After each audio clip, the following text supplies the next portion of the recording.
Alors les nouvelles sont plutôt rassurantes et ça fait du bien. On a une forte décroissance de l'incidence, donc du nombre de nouveaux cas, qui est autour de 2000 nouveaux cas par semaine pour 100 000 habitants, en sachant qu'on perd quasiment 200 points d'incidence par jour. On était monté à plus de 4000, donc c'est vrai que ça descend vite. Le virus circule clairement moins.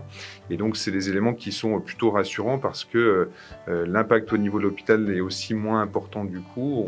On a un peu moins de malades hospitalisés, on a aussi moins de personnel touché, ce qui avait été pour nous un lourd handicap là, pendant le mois de janvier. Donc, on commence à se dire qu'on va être un peu plus tranquille, en tout cas en lien avec le Covid pour les semaines qui viennent.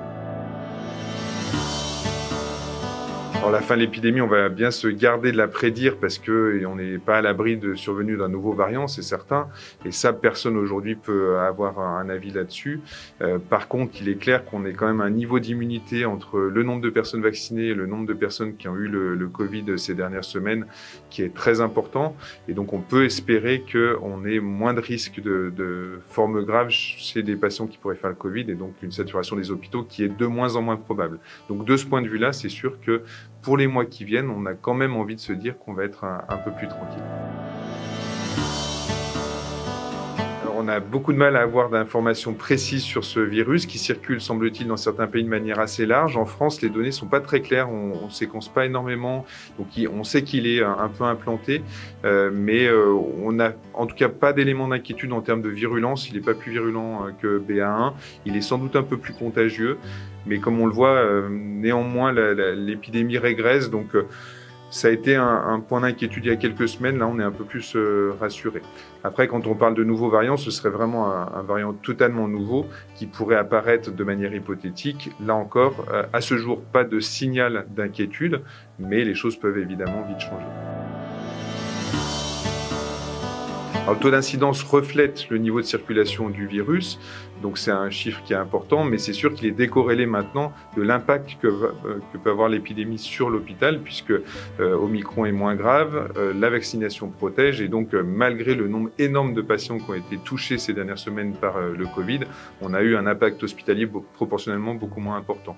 Donc c'est sûr que ce n'est pas le seul paramètre à prendre en compte, le nombre d'hospitalisations et notamment en réanimation est aussi un élément important. Alors sur l'hôpital, là, on est maintenant autour de 90 patients hospitalisés avec le Covid. Il y en a à peu près 25-30% qui ne sont pas là pour le Covid, mais avec le Covid uniquement. Et en réanimation, soins intensifs, on est autour d'une dizaine de patients. Donc on a quand même bien diminué par rapport à ce qu'on a connu. Alors néanmoins, la réanimation reste bien sollicitée. On a beaucoup de traumatologie du ski, beaucoup de problématiques médicales. Donc on reste à un niveau de capacité qui est au-dessus de la normale. On est à 25 lits toujours, en plus des 5 lits de soins intensifs, alors que normalement on n'a que 5 lits, entre guillemets, 5 lits de réanimation de moins dans cette période. Mais là, avec l'arrivée des touristes et des vacances, il paraît assez raisonnable de garder une capacité de fonctionnement supérieure à la normale.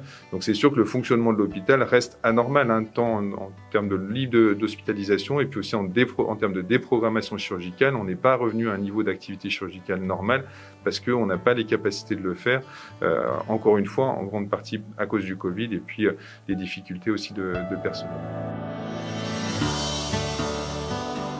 Juste un petit mot concernant un traitement dont vous avez peut-être entendu parler qui s'appelle le Paxlovid. C'est un traitement antiviral, le premier disponible par voie orale. Ce traitement, il est destiné à être proposé pour les patients à très haut risque de développer une forme grave qui débute un Covid. Donc dans les 5 premiers jours de la maladie, donc des patients qui à ce stade ont encore peu de symptômes.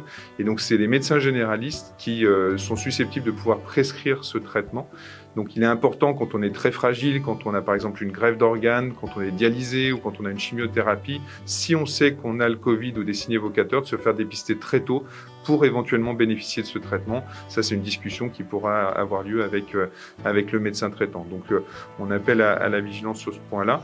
Et puis également, il faut continuer bien sûr à porter le masque pour l'instant, même si on espère tous pouvoir, dans quelques semaines ou mois, enfin retrouver des visages libres.